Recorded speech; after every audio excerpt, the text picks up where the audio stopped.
সম্পর্কে আলোচনা করেছেন। কারণ দুনিয়াতে আসা, দুনিয়াতে আগমন করার একমাত্র মাধ্যম, একমাত্র উসিলা হলো পিতামাতা।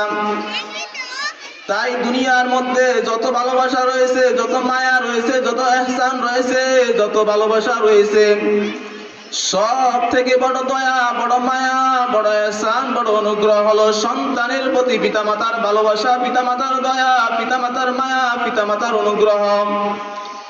দুনিয়ার মধ্যে যত ভালোবাসা রয়েছে, সব ভালোবাসার পিছনে কোনো না কোনো সার্থকতা রয়েছে, কোনো না কোনো লৌকিকতা রয়েছে, কোনো না কোনো চাহিদা রয়েছে। ভাই ভাইকে ভালোবাসে, কোনো স্বার্থ রয়েছে। বোন বোনকে ভালোবাসে, কোনো স্বার্থ রয়েছে। স্বামী স্ত্রীকে ভালোবাসে, কোনো স্বার্থ রয়েছে। স্ত্রী স্বামীকে ভালোবাসে, কোনো স্বার্থ রয়েছে। একে অপরকে ভালোবাসে, কোনো স্বার্থ রয়েছে। কিন্তু সন্তানের প্রতি পিতামাতার যে ভালোবাসা, পিতামাতার যে দয়া, পিতামাতার যে মায়া, এই দয়া এবং মায়ার কোনো স্বার্থকতা নাই, কোনো চাহিদা নাই, কোনো পাওয়া নাই, কোনো আকাঙ্ক্ষা নাই। একমাত্র নিঃস্বার্থ ভালোবাসা হলো সন্তানের প্রতি পিতামাতার ভালোবাসা, পিতামাতার দয়া, পিতামাতার মায়া। আল্লাহ তাআলা সন্তানের প্রতি এমন এক আকর্ষণ পয়দা করে দিয়েছেন, এমন এক আকর্ষণ সৃষ্টি করে দিয়েছেন যে পিতামাতা না খাইয়া সন্তানকে খাওয়ায়া পিতামাতা তৃপ্তি পান। সন্তানের কল্যাণের জন্য পিতামাতার সারাটা জীবনের কামনা বাসনা চাহিদা সব কিছুকে বিসর্জন দিয়া দেয় একটাই উদ্দেশ্য, একটাই চাওয়া, একটাই পাওয়া, একটাই আকাঙ্ক্ষা, সন্তানকে সফলতার দুয়ারে পৌঁছায়া দেওয়া। এজন্য মহান রব্বে কারীম নিজের হকের পরেই পিতামাতার হকের কথা আলোচনা করেছেন। আল্লাহ তাআলা বলেন, ওয়াকাদা রাব্বুকা আল্লা তা'বুদু ইল্লা ইয়াহু ওয়া বিল ওয়ালিদাইনি ইহসানা।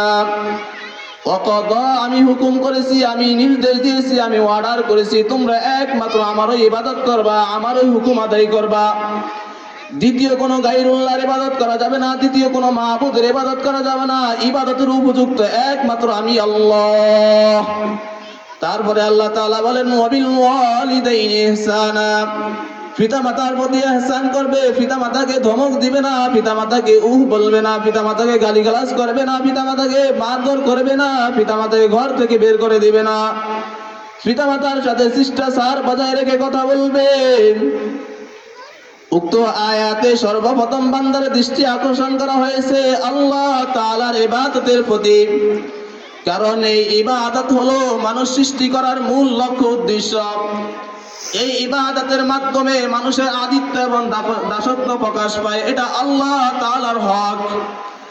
আর আল্লাহ তাআলার হকের পরেই আল্লাহ তাআলা ঘোষণা দেন বান্দার হকের কথা। বান্দার হকের মধ্যে সবচেয়ে অগ্রাধিকার, সবচেয়ে গ্রহণযোগ্য হক হলো পিতামাতার হক। আর এই পিতামাতার হক সম্পর্কে উক্ত আয়াতে সন্তানের প্রতি 6টি দিক নির্দেশনা দিয়েছেন। এক নম্বরে আল্লাহ তাআলা বলেন, ওয়াবিল ওয়ালিদাইনি ইহসানা, তোমরা পিতামাতার প্রতি ইহসান করবে। অর্থাৎ নিজের জন্য, ছেলে মেয়েদের জন্য যেই জিনিস পছন্দ করবে, পিতামাতার জন্য সেই জিনিস পছন্দ করবে। হাটে ঘাটে বাজারে বিদেশে কোথাও ভ্রমণে গেলে যদি স্বামী স্ত্রী ছেলে সন্তানদের জন্য তাদের পছন্দনীয় কিছু কিনা, তাহলে পিতামাতার পছন্দনীয় কিছু কিনবেন। খাওয়া দাওয়া, পোশাক পরিচ্ছন্ন সব কিছুতে এই নীতি অবলম্বন করবে। এটাই হলো পিতামাতার প্রতি সন্তানের প্রকৃত ইহসান, প্রকৃত দয়া। আর এই ইহসান করার জন্য নির্দিষ্ট কোনো সময় নাই, নির্দিষ্ট কোনো বয়স নাই, নির্দিষ্ট কোনো মাস নির্ধারিত নাই। সর্ব অবস্থায় আল্লাহ তাআলা বলেন সন্তানের উপর পিতামাতার ইহসান করা ওয়াজিব। আর এই ইহসান করার জন্য পিতামাতা মুসলিম হতে এমন কোনো শর্ত আরোপ করা হয় নাই।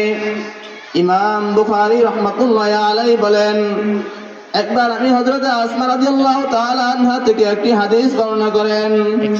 হযরত আসমা রাদিয়াল্লাহু তাআলা আনহা বলেন, আমি রাসূল করিম সাল্লাল্লাহু আলাইহি ওয়াসাল্লামকে জিজ্ঞাসা করলাম, ইয়া রাসূলুল্লাহ, আমার মা মুশরিকা, আমি কি আমার মায়ের আপ্যায়ন করতে পারবো? রাসূল সাল্লাল্লাহু আলাইহি ওয়াসাল্লাম উত্তরে বলেন, সিলি উম্মিকা, হ্যাঁ তুমি তোমার মায়ের আপ্যায়ন করবে। অমুসলিম কাফের পিতামাতা সম্পর্কে আল্লাহ তাআলা অন্য আয়াতে ইরশাদ ফরমান ওয়াসাহিবুহুমা ফিদ দুনিয়া মারুফা, দুনিয়াতে তাদের সাথে সম্পর্ক বজায় রেখে চলবে, অর্থাৎ তাদের বৈধ এবং জায়েজ কাজে তাদের আনুগত্য করবে, বিপদে আপদে রোগে শোকে তাদের পাশে দাঁড়াবে, অবৈধ এবং নাজায়েজ কাজে তাদের আনুগত্য করবে না। মোট কথা হলো পিতামাতা মুসলিম হোক অমুসলিম হোক, কাফির হোক বেদিন হোক ইহুদি হোক খ্রিস্টান হোক আলেম হোক জালেম হোক শিক্ষিত হোক অশিক্ষিত হোক, সর্ব অবস্থায় পিতামাতার উপর সন্তানের ইহসান করা ওয়াজিব।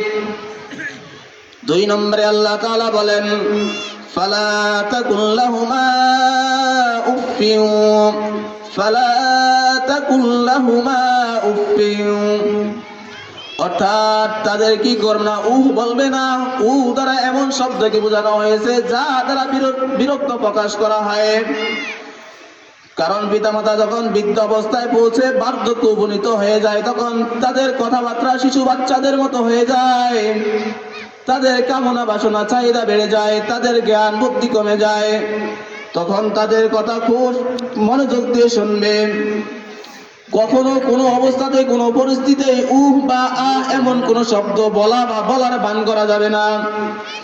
3 নম্বরে আল্লাহ তাআলা বলেন ওয়ালা তানহারহুমা, তাদেরকে ধমক দিও না।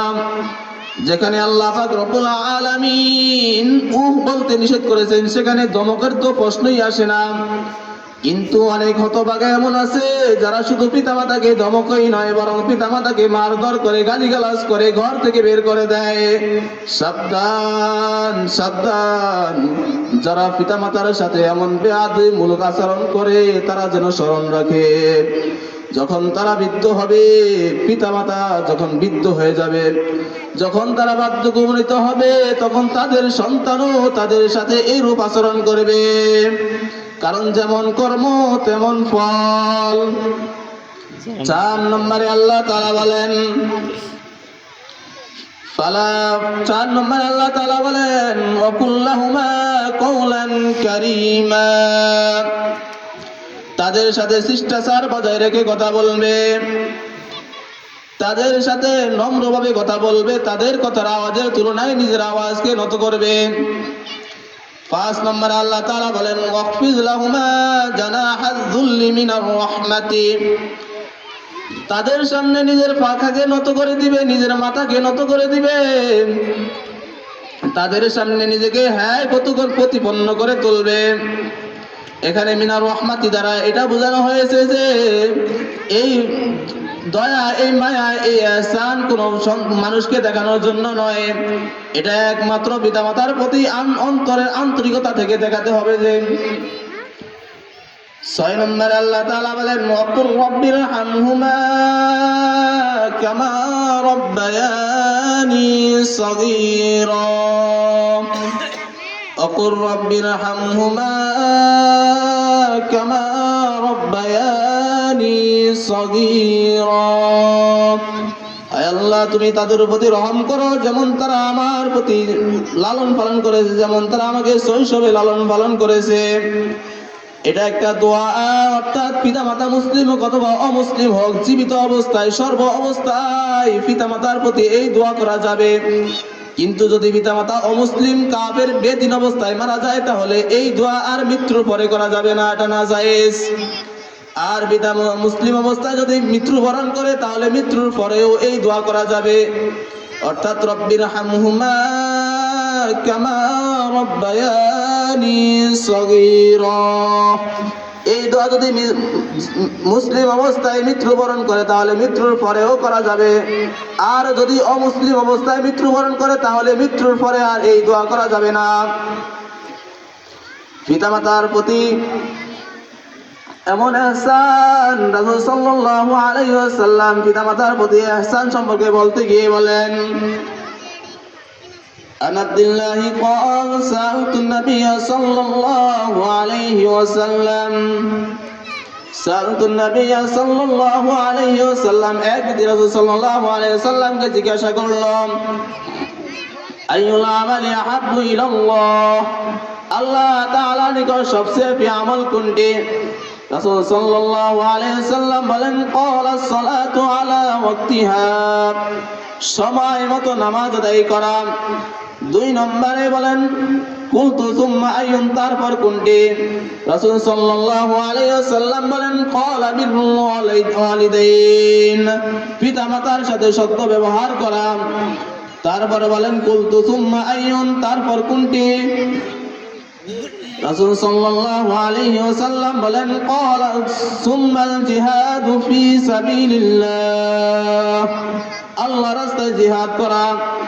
এখানে লক্ষ্য করলে দেখা যায় যে পিতামাতার প্রতি কেমন ইহসান করতে হবে। যে আল্লাহ তাআলার প্রিয় আমল সম্পর্কে রাসূল সাল্লাল্লাহু আলাইহি ওয়াসাল্লাম বলতে গিয়ে সর্বপ্রথম বললেন নামাজের কথা, তারপর জিহাদের মতো এমন সর্বসাধারণ স্বীকৃতি আমলকে বাদ দিয়ে রাসূল সাল্লাল্লাহু আলাইহি ওয়াসাল্লাম পিতামাতার সাথে সৎ ব্যবহারের কথা উল্লেখ করেছেন।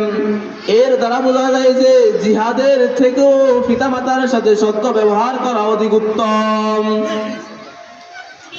সন্তানের প্রতি পিতামাতার ইহসান। একটি মা তার সন্তানকে 9 থেকে 10 মাস পেটে ধারণ করে গর্ভে রাখে, 2 থেকে 2.5 বছর দুধ পান করায়,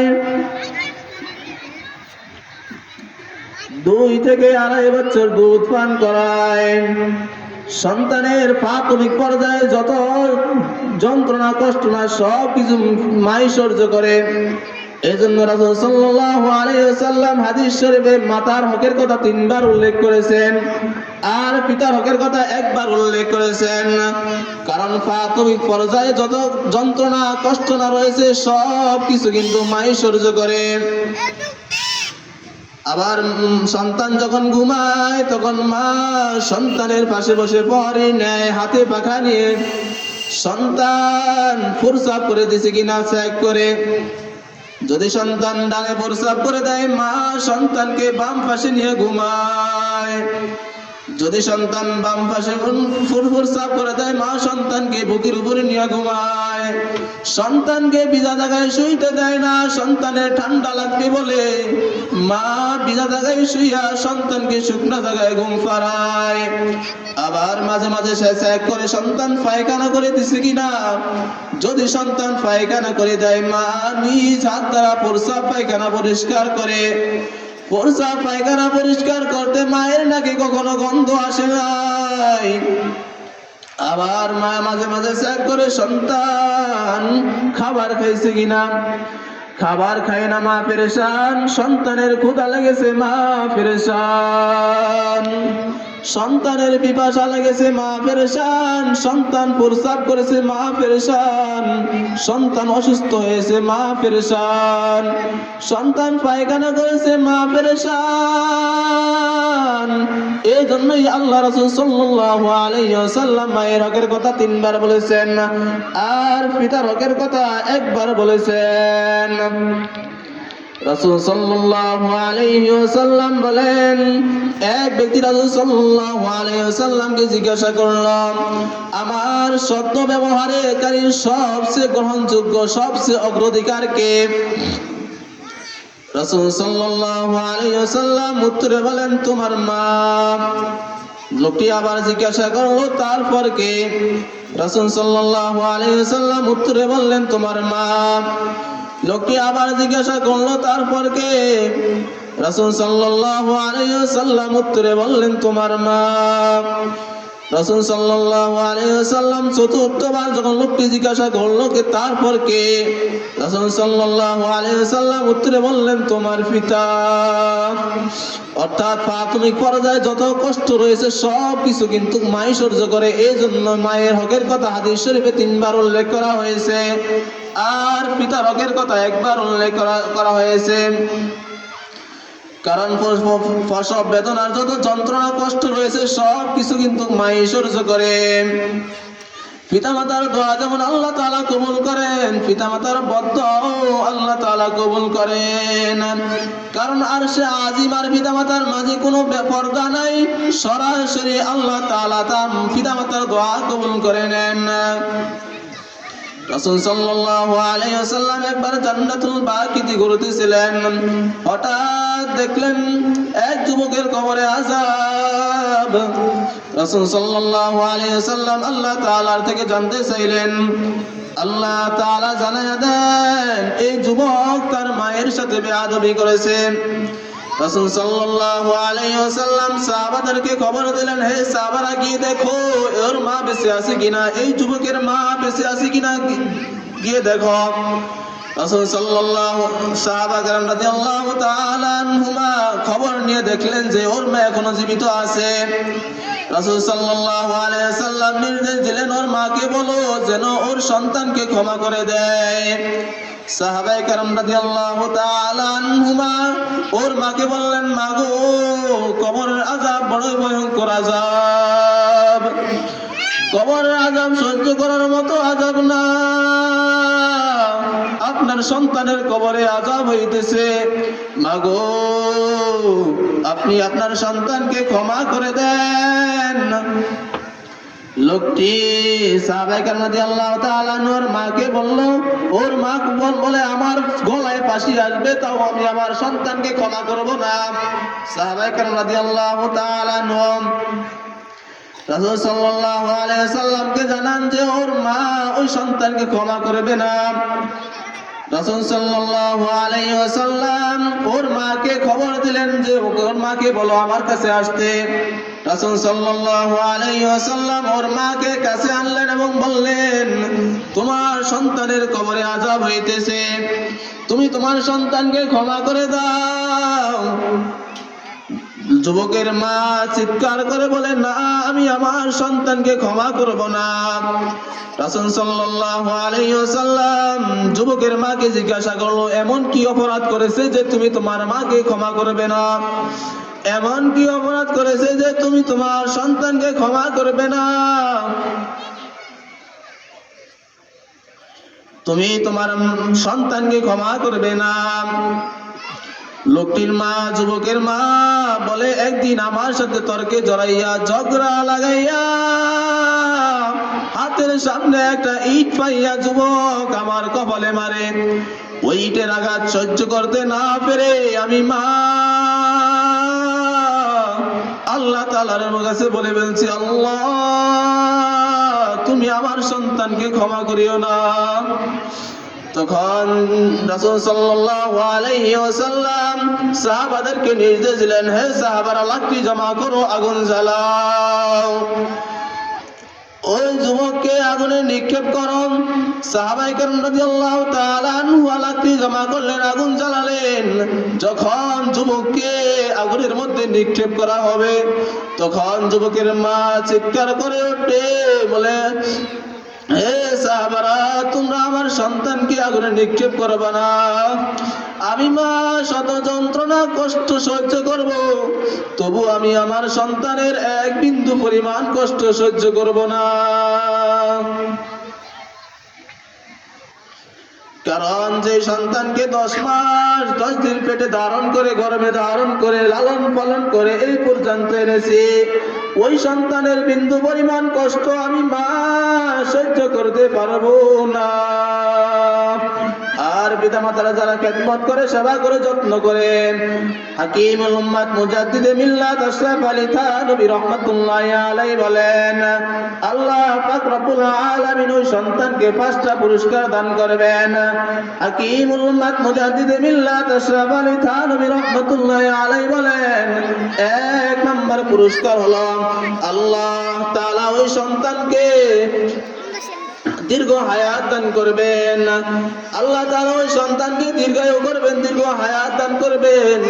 দেখবেন পিতামাতা যখন খুশি হয়, পিতামাতা যখন সন্তানের উপর খুশি হয়, তখন পিতামাতার মুখ দিয়ে একটাই বাক্য আসে, একটাই কথা আসে যে আল্লাহ তুমি আমার সন্তানের হায়াত বাড়িয়ে দাও, আল্লাহ আমার মাথায় যত চুল রয়েছে ওই পরিমাণ হায়াত আমার সন্তানকে দান করো। হাকিমুল উম্মাত মুজাদ্দিদে মিল্লাত আশরাফ আলী থানভী রাহমাতুল্লাহি আলাইহি বলেন, 2 নম্বর পুরস্কার হলো আল্লাহ তাআলা ওই সন্তানকে সম্মানের চেয়ারে বসাবেন, ইজ্জতের চেয়ারে বসাবেন, ওই সন্তানকে বেইজ্জতি করবেন না। 3 নম্বরে হাকিমুল উম্মাত মুজাদ্দিদে মিল্লাত আশরাফ আলী থানভী রাহমাতুল্লাহি আলাইহি বলেন 3 নম্বরে ওই সন্তানকে আল্লাহ তাআলা বাইতুল্লাহর জিয়ারত তার কপালে লিখে দেন, সে হজ করবে। 4 নম্বরে আল্লাহ তাআলা ওই সন্তানকে বিপদ আপদ থেকে বাঁচাবেন। হাকিমুল উম্মাত মুজাদ্দিদে মিল্লাত আশরাফ আলী থানভী রাহমাতুল্লাহি আলাইহি বলেন 5 নম্বরে ওই যুবককে আল্লাহ তাআলা মওতের সময় জবানে জারি করে দিবেন লা ইলাহা ইল্লাল্লাহু মুহাম্মাদুর রাসূলুল্লাহ, অর্থাৎ মৃত্যুর সময় কালিমা নসিব হবে।